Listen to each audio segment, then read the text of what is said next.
Cordial saludo, somos estudiantes de la Universidad Nacional Abierta de Distancia.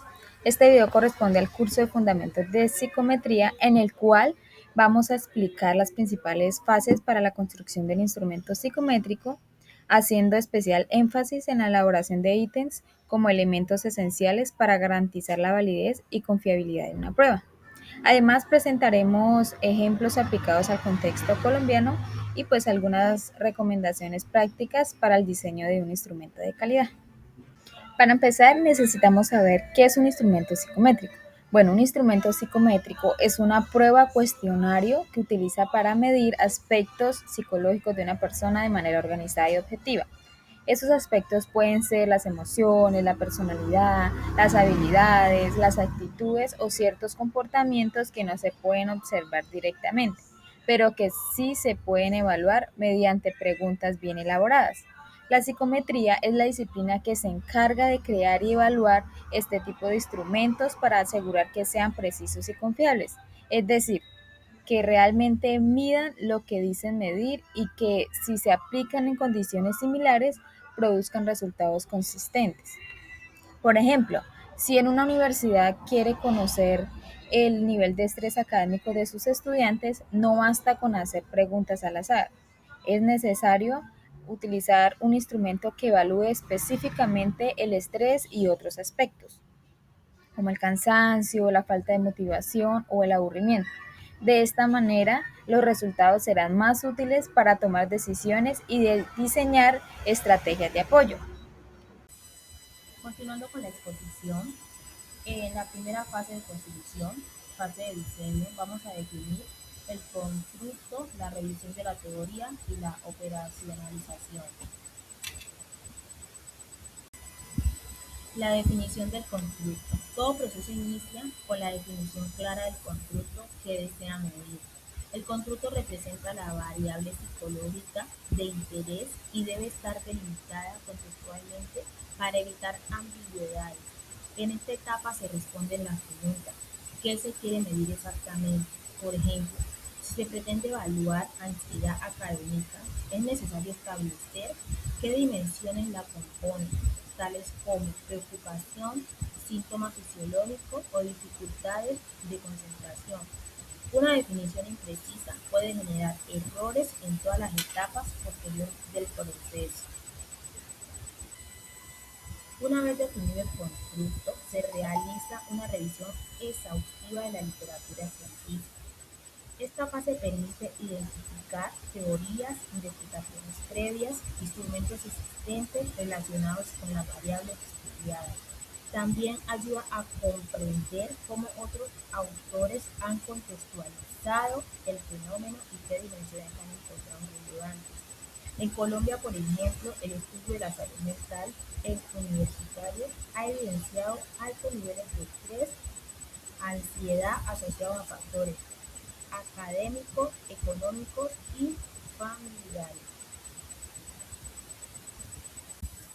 La operacionalización consiste en convertir conceptos abstractos en indicadores observables y medibles.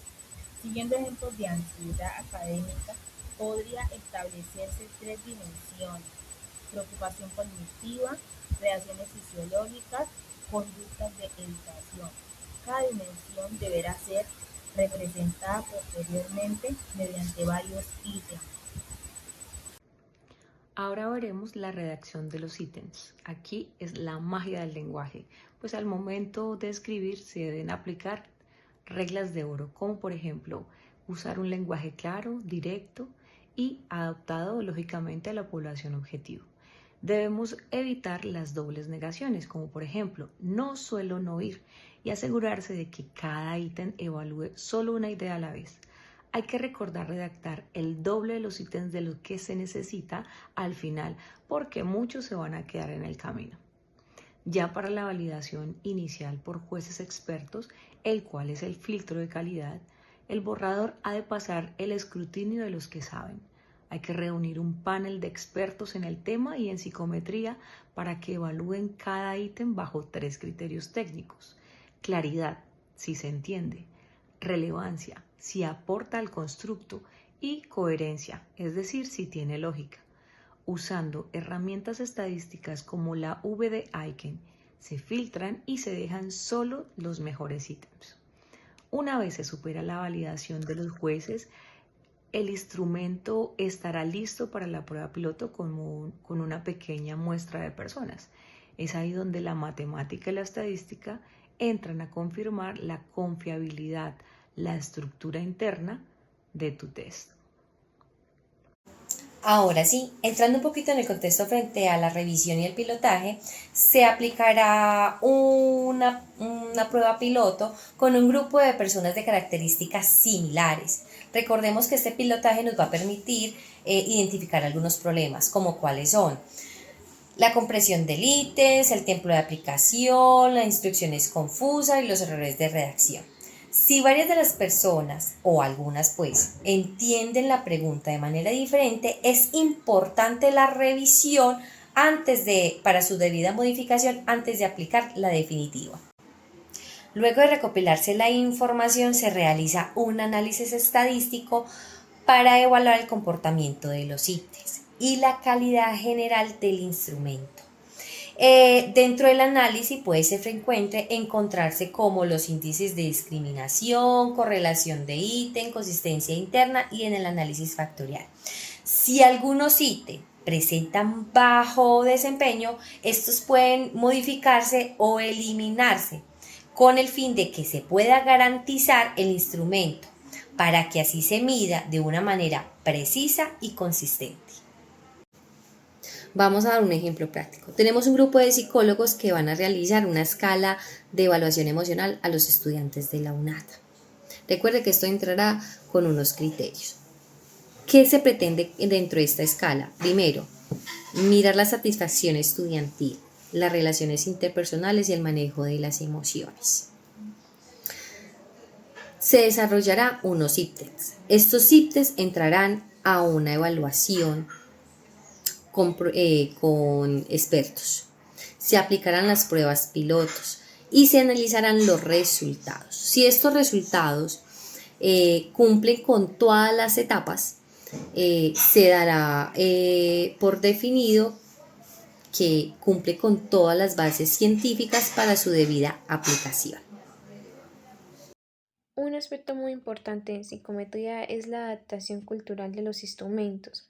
No podemos asumir que una prueba creada en otro país funcionará de igual forma en Colombia, ya que el lenguaje, las costumbres, el contexto social hace que las personas interpreten las preguntas de diferente manera. Por eso, antes de aplicar un instrumento, es necesario revisar el contenido, que sea claro, apropiado y completamente comprensible para la población colombiana. La confiabilidad hace referencia a la estabilidad de los resultados que ofrece una prueba, es decir, si el instrumento es confiable, personas con características similares deberían obtener resultados parecidos cuando se evalúen en condiciones equivalentes. Si esto no ocurre y los resultados cambian sin una razón clara, significa que la prueba no es suficientemente confiable y sus resultados pueden generar conclusiones equivocadas. Recomendaciones prácticas. Al momento de diseñar un instrumento psicométrico es importante tener en cuenta varios aspectos. Entre ellos, definir con claridad qué se quiere medir, basar el instrumento en evidencia científica, escribir preguntas sencillas y fáciles de comprender, adaptar el lenguaje y el contenido a la población donde se va a hacer la aplicación, realizar una prueba piloto antes de la aplicación definitiva y comprobar que el instrumento sea válido y confiable. Como conclusión, la calidad de un instrumento psicométrico depende del proceso riguroso de diseño, donde la adecuación y construcción de los ítems es fundamental para obtener mediciones válidas y seguras.